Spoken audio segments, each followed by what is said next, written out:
وَأَمَّا الَّذِينَ سُعِدُوا فَفِي الْجَنَّةِ خَالِدِينَ فِيهَا مَا دَامَتِ السَّمَاوَاتُ وَالْأَرْضُ إِلَّا مَا شَاءَ رَبُّكَ عَطَاءً غَيْرَ مَجْذُوذٍ.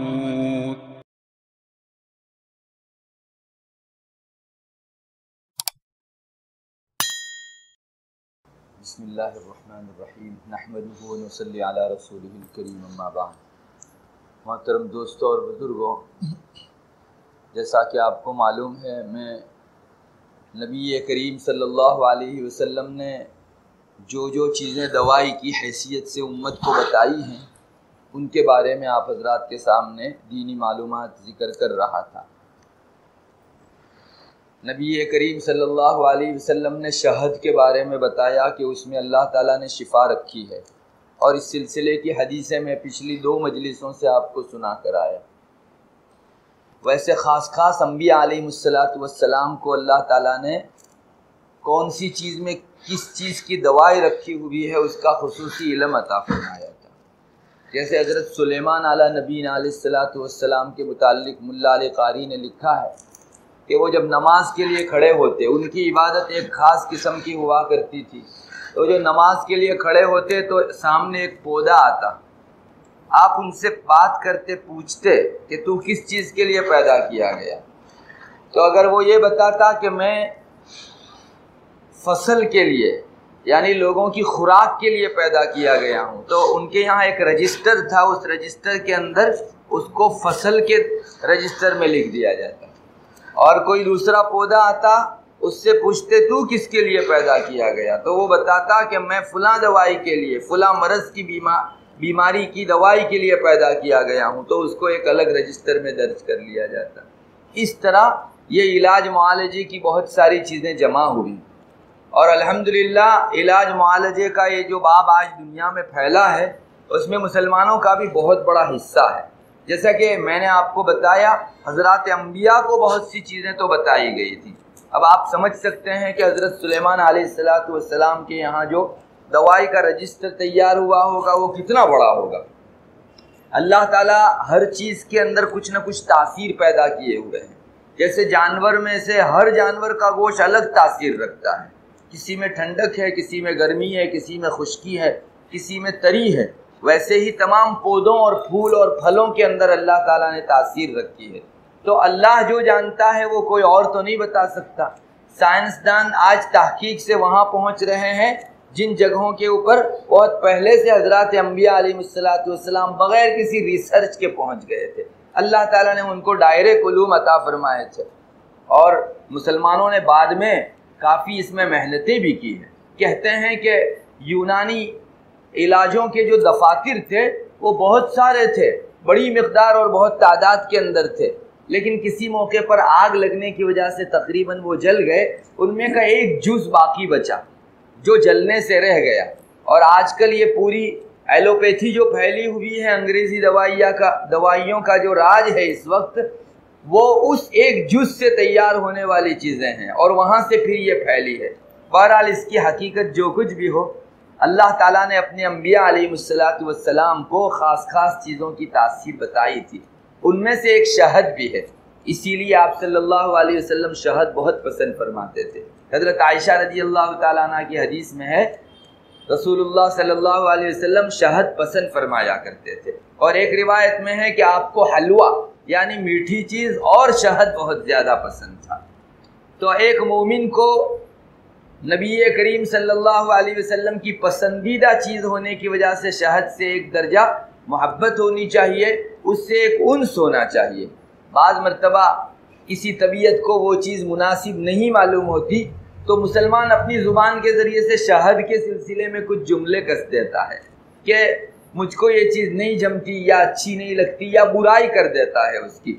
ایسے موقعوں کے اوپر بہت ڈرنا چاہیے، خصوصاً اس وجہ سے کہ آپ صلی اللہ علیہ وسلم کو یہ پسند بھی تھی، اور آپ نے امت کو اس میں شفا رکھی ہوئی ہے، اس چیز کی تلقین بھی فرمائی تھی. ایک بات کبھی کبھی ایمان کی بھی ہو جاتی ہے. ایک چیز آپ صلی اللہ علیہ وسلم کو زیادہ پسند ہو اور